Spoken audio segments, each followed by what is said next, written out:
Thank you, David, and good morning. It is actually a true story about the marathon, and I could say the 4 hours of quality time that we spent running together was good preparation. We're still happily married, 4 children later, and it's been a great 15 years. But, very happy to be here, and, particularly on the anniversary of Superstorm Sandy. I spent yesterday downstate on Long Island, and places like Freeport and Breezy Point, as you all know, were very, very hard hit. And I think a real theme in our industry is the frequency of the storms. Up here, now just 2 years ago, we saw Irene and Lee. As I said, downstate Sandy. And if your memory's not that good, just this summer, right here in this region in the Mohawk Valley, places like Fort Plain and Herkimer, again, that same devastation. Each time we say the storm of the century, either the centuries are getting a lot shorter, which I don't think is happening, or the storms are certainly getting a lot more frequent. And it's really led to a big discussion around the resiliency in particular of the energy infrastructure. And kind of a great way to discuss the topic that you're all faced with today. And I really applaud you for, first of all, coming together to look at some of the issues, but more importantly, creating now an opportunity for this region to really be the role model. And from a National Grid perspective, we see more growth right here, believe it or not, than we do anywhere in our footprint. And great. You should applaud, because there was a lot of hard work that went into it. And I think the key to today's forum is now making it easier the next time so that we're ready for the opportunities. And from National Grid's perspective, we're here in New York, we're upstate and downstate, we're New York and New England. We're also US and UK. We have a global perspective. So I thought what I would just do is just very quickly give you both the local landscape and then a little bit of the global landscape. And the way I'll frame it is when I meet with a customer, and I do get the opportunity to meet with many customers, and perhaps more importantly with prospective customers, really the conversation comes around 5 topics. First and most important to a large customer is actually the reliability of our infrastructure, and more now the resiliency given the storm issue. Second, supply, making sure there's adequate gas and electric. Third, but still very high on the list, of course, is the cost of power and the cost of natural gas. Fourth, talent, not just from our industry, but in the region. They're looking to relocate. Will there be enough of a workforce? And then fifth is innovation, whether it's power quality or other issues that are facing our industry. And when I look at this region, I think from a National Grid, from an energy perspective, we have a very good story to tell. We're investing about $1 billion per year now in New York State infrastructure. And if you look at the resiliency and the reliability of the grid in this region, it's at a relative high. We've held up well, giving some of those storms. We're hitting our reliability metrics, and we're getting much better feedback from our customers than we were, let's say, if we held this session just 5 or 6 years ago. From a supply standpoint, natural gas availability has been a game changer. Each year for the last 5, 6, 7, 8 years, the availability of gas has gone up 25% plus. What's that done is it's put some nice downward pressure on prices. It's really ensured an adequate supply for many, many years to come. On the electric side, if you look at New York State, versus a load of about 33,000 megawatts, there is supply of over 40,000, so a very, very healthy reserve, and then plans to increase that further with the energy highway. So a great story from a reliability and a supply standpoint. It then comes to cost, and most times when utility executives are up here, we're talking about rate increases, and we get quoted for that quite often. We're very pleased now. The last 2 years, we've passed on 10% rate decreases, both this year and last year. It's very rare that I get a chance to say that, so I'll say that twice. Rate decreases. We were fortunate to take advantage of our size and scale and some of the synergies that we've achieved, and also the expiration of some credits that were in your account that you've been paying for many, many years. Fourth, in terms of the availability of the workforce, from our standpoint, we need trained line workers, trained engineers, and we have great partnerships. We hire pretty much every one of our new line workers through a program we have with Hudson Valley. They train them, our employees go there and teach the classes, and then when they're done, they graduate and come to work for National Grid.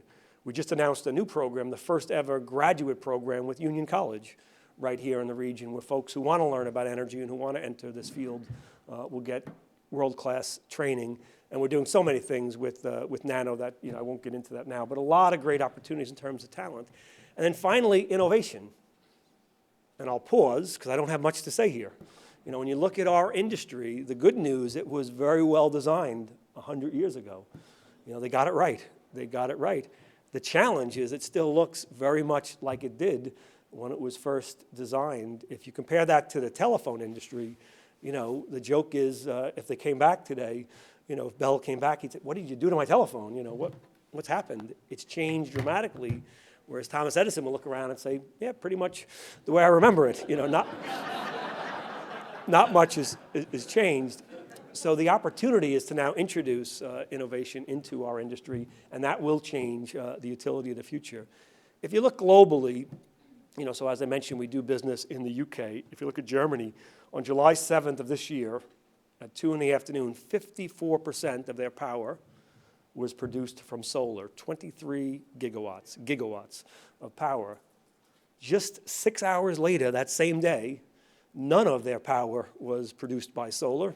Obviously, the sun went in, and you really need to have a different energy system to accommodate half of your power at one point of the day coming from renewables and none of your power at another point of the day coming from that same source. In London, so I lived in London for a couple of years, it's not that sunny, I could tell you.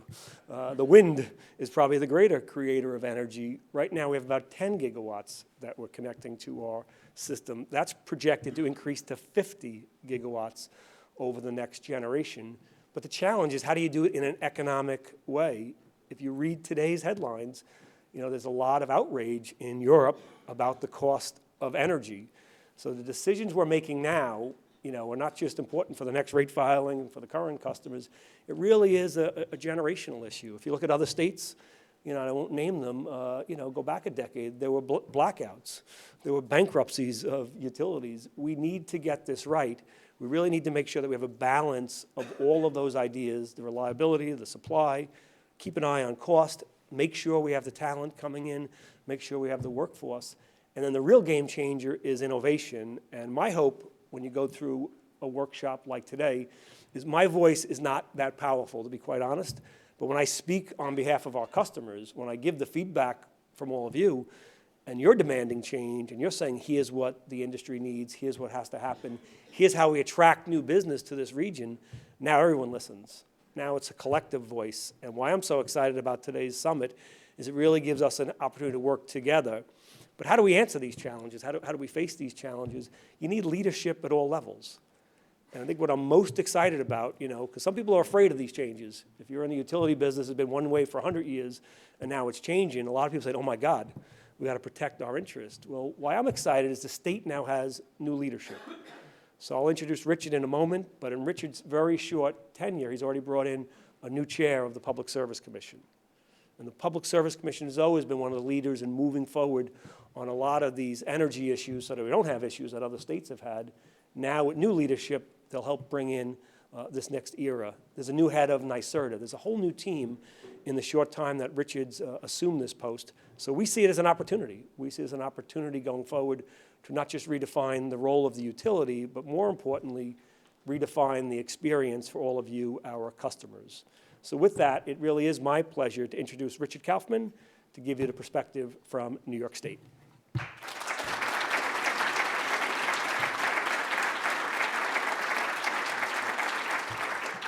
Thanks very much, Ken, and I want to thank National Grid for all that they've done in terms of this event, as well as their involvement in New York State. And in terms of Ken, I appreciate Ken's participation in this idea of how we think about the utility of the future, and also want to thank Ken for and the people of National Grid for their professionalism in transition at LIPA, where we've spent a lot of time together. So I know everybody's been busy cooking stuff up here today, so I thought it would be appropriate for me to tell a cooking story, actually. I want to tell a story about cakes in particular. And I want to tell the story of the instant cake mix. So the instant cake mix, for those that aren't familiar with the history of the instant cake, is it was developed after World War II, and so a lot of women had been in the workforce, and so didn't have much time. So whatever it is, the Betty Crocker Company came up with this idea that wouldn't it be great to have an instant cake? So they did what you would expect a consumer products company to do, is they tested the product, had focus groups, and they said to women, of course it was that time, is this product easy to make? And does it taste good? Yes. Would you buy it? Yes. Put it in the store. Nobody bought it. So they took it off the shelves. They changed the packaging a little bit, did more test marketing. Is this easy to make? Yes. Does it taste good? Yes. Would you buy it? Yes. Put it back in the store. Nobody bought it. So this was a real conundrum until somebody figured out, well, maybe it wasn't just about how easy it was to make or how good it was, how good it tasted, but it was something more than that. That it's really about mom and love. And that's why, if you've ever made an instant cake, you add an egg. Because you could use a powdered egg. But by virtue of adding a fresh egg, it made it so that mom was making the cake. So that's what made the product wildly successful. So the reason that I'm telling the story is because the instant cake mix was more than the fact that you had a market demand and that you had a product which fit the demand. That it was something about figuring out the trigger to make customers buy, to make customers do something. And so when we think about the future of the energy infrastructure that we want to build in New York, we really do need to kind of go back to the instant cake mix and take a page from consumer marketing and do what consumer products companies do to segment the market based upon buying behavior. We got to recognize that not all customers are the same, and segmentation is the means where you can figure out what different categories of customers want. And when I talk about segmentation, it's different from classifications of customers that we often use. So you often hear about commercial and industrial customers, residential customers, multifamily customers. Those are classifications. Those are not customer segments. Customer segments are groups of people that have the same motivations, the same things that will trigger buying behavior. And the most effective customer segments are defined by the emotional, how you feel about what you buy. So the cake story, I think, highlights a missing link as we think about energy policy, technology, and infrastructure. We know that technology, as Ken said, is moving rapidly, and it really permits the transition from the electricity system of Thomas Edison to something that's different.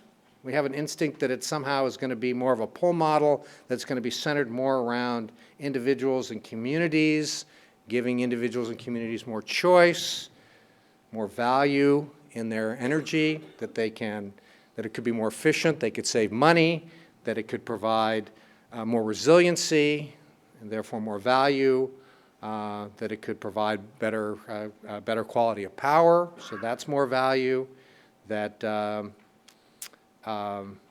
it would reduce emissions, that there may be other services that could be provided with all that data, and of course create economic growth. And it's also good when we think about this imagined future energy system that it relates to other infrastructure, right? That it relates to to, if you're going to dig up the road, what are you going to do with broadband? And if you're going to put in natural gas for combined heat and power, maybe you're also doing things to help in fuel oil. There's an energy-water nexus. Maybe you're doing things when you're improving for storm drains or for sewage treatment, transportation. All this infrastructure kind of all relates together in a sort of design idea. But we know we're not moving fast enough. We're not moving fast enough in terms of emissions. We're not getting the economic growth we imagine would happen from this new system. We're not keeping up with our old infrastructure, much less building new infrastructure. And we're not adapting what we're building in terms of infrastructure. Our whole way of thinking about infrastructure doesn't really tie into innovation cycles. So have to figure out how we're going to build infrastructure that lasts a long time but somehow continues to be adaptive. So I don't think we can solve all of these problems without, particularly since it's supposed to be built around customers, without thinking about the customer and engaging the customer. And this is a little bit the conundrum. And when I talk about customers, I'm not talking about just residential customers. I'm talking about different segments of customers. Because while it is true that there are some customers that are very rational, I think that a lot of customers don't care about some of the things we're talking about.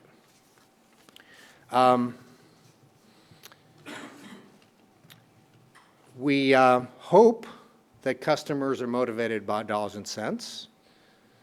And sure, if they're very large energy consumers, they are motivated by dollars and cents. But I think, can't help me out if I'm wrong here, but I think the average household utility bill is about 2.5% of their budget. So that's probably, we can do stuff to reduce that, but that's not going to probably move the needle for many people. So we have in New York State, if you think about the market, we do have 70% of our housing stock is more than 70 years old. And under our current programs, where we collect ratepayer dollars and provide different grants and incentives to encourage energy retrofits, it'll take us 550 years to retrofit the housing stock in New York State. So that doesn't seem to be, what we're doing now doesn't seem to be engaging customers. Nor is the environment a motivator for as many people as we like, or not a trigger motivator to actually do much. And I think the point I'd point to there is if somebody really cared about the environment, we'd have much higher penetration of purchasing green power by customers. And that penetration rate is actually not so great and not growing that rapidly. So I think what we should do is we should look actually at where things are working in the market to see if there are some clues and make some hypotheses in terms of market segmentation. So I talked about the purchasing of green power. That kind of penetration rate is not so great. But solar is growing very rapidly in the state. So that's interesting, right? People don't want to, they can buy green power through their meter, but they're not really choosing to do that. They're choosing to put solar. So it's got to mean that it's more than just the green power, right? So what does that mean? Why would that be? This goes to the emotional point. There's something about, perhaps, independence, right? Could be that you can see it. You compare the Prius, for example, to hybrids. There must be something about people some category of customers want to be seen as being virtuous. Then we can also look at the solar lease, which revolutionized the residential solar market. And that may say something else about a different kind of market segment, which is make it easy. Don't give me a lot of information about how I can do stuff. I mean, there are do-it-yourselfers, but then there are people like me. I am not a do-it-yourselfer. I want people to make it easy for me. So that's a different kind of market segment. And then we also know that there's stuff that's going on with communities. And that's why, after all, you're all here. There's something really, a category of customers, category of motivation that relates to communities. And we see that in a bunch of different areas in the energy area. Communities that want to solarize have had a major impact in terms of more people participating in signing up for solar. And there's energized, same thing in energy efficiency. It's interesting to know what's going on there. What is the dynamic? What is really the motivator? Is it, as my kids would say, the FOMO effect? FOMO, fear of missing out. Is it something about the tribe? In this hotel, I'm sure there are signs in the bathroom that say to hang up your towel, that it'll save the planet. Turns out the research isn't that that is the most effective sign. The most effective sign would be 75% of the people that stayed in this room hung up their towel. And I'm not kidding about that. In the UK, you know, energy efficiency has been marketed on the basis of shame. I'm not proposing that shame is a great motivator in the United States, but the point is that somebody comes to your house and says, we've been driving up and down the street and we've done an infrared picture of your house, and you are a leaker.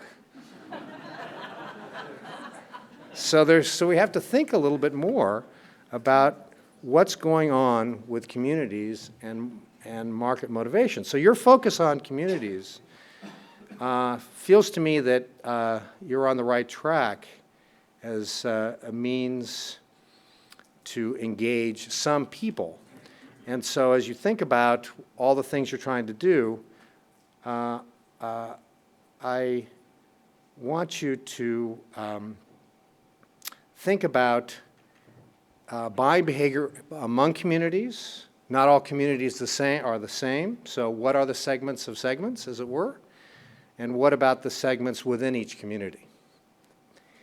I think the marketing people would tell you there aren't dozens of segments, and we've already talked about a few. So this is not something that we just need to get better at recognizing segments, designing solutions for each segment, because the better we do that, the greater and faster the adoption.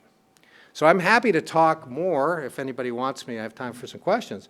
If you want to talk about the Green Bank, I can talk about the Green Bank. I can talk about proposed changes in wholesale markets. I can talk about regulatory incentives. We're working on all this stuff at the state. But I hope that in your design that you remember the role of emotional motivation and perhaps use this idea of segmentation of the market, because really we need to have an interplay between customers and the systems we develop, because the infrastructures that we developed in the past have been push models. The technology and what we're trying to do is to turn it around, so it needs to be a two-way system. And if we can figure all that out, we can add the egg. So thanks very much.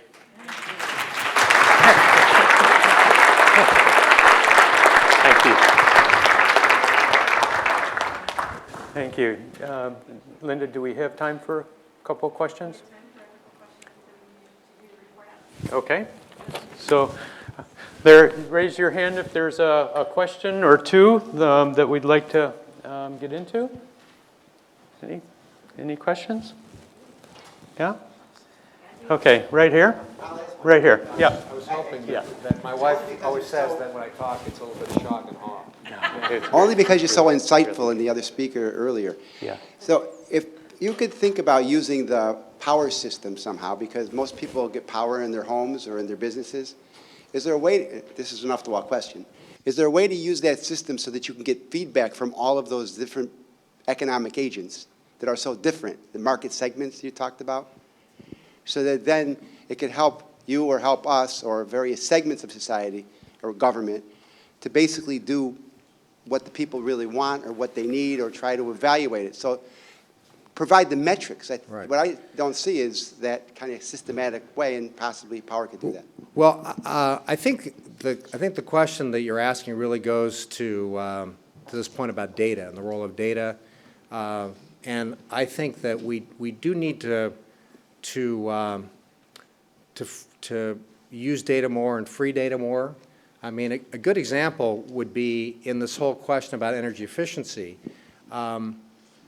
We don't know in terms of, think about the new green buildings. We're not keeping track of health benefits. And so we're worrying about trying to save people, pennies. But if we actually had the data to show that green buildings actually reduce sick days, man, we wouldn't have to worry about motivations anymore, because we know that health is an incredible motivator. And so there are a lot of the stuff that we're talking about in terms of externalities that we would want to internalize, and some of the stuff you're doing, we need to collect more data. And, and another example of different service models that, if you think about, I don't mean to, I'll be quick here, but you think about the ability to, there are people that are financing, say, solar projects on an individual basis, like a company called Solar Mosaic. Well, you could imagine that over time, you could actually have projects, local projects, be financed by local people, and then you could sort of imagine that there are other benefits, not just solar projects, that might be financed within a community, because people could have a sense intuitively that there are some ancillary benefits that they would get, and maybe they would take a little bit lower rate of return because they would know that there are going to be benefits to the community. And all that could be enabled by data and technology. So, One more? Yep. Mr. Kauffman, really appreciate your comments. They were terrific, and the cake thing is really fascinating. For me, I wouldn't have a prayer of making a cake if there wasn't a box. So, and I'm not afraid to make a cake occasionally. you got to take the mix out of the box, though. Don't forget. Well, my problem is keeping my son away from the mix before it goes into the oven. So, you talked about engaging customers at all levels, and you talked about the reality of 2.5% of the bill. And having been on the government side of this in the past, I struggle with, absolutely we need to engage the customer, but because the utility customer for so long has been sort of atrophied, they haven't been asked to do a lot, and they've not been an activist customer, and regulators have sort of created that leadership, I think, that maybe Mr.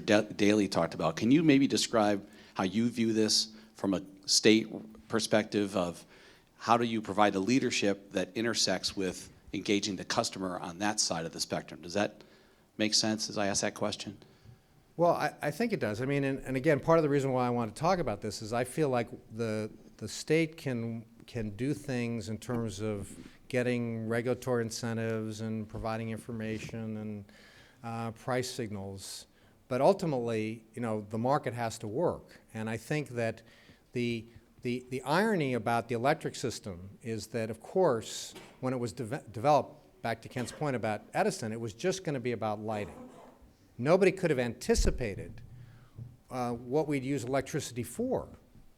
And so what we have now is we need to imagine a future, because you can't, in order to imagine, we have to be able to get market participants, a whole range of market participants, to imagine the potential that could happen with the availability of technology change.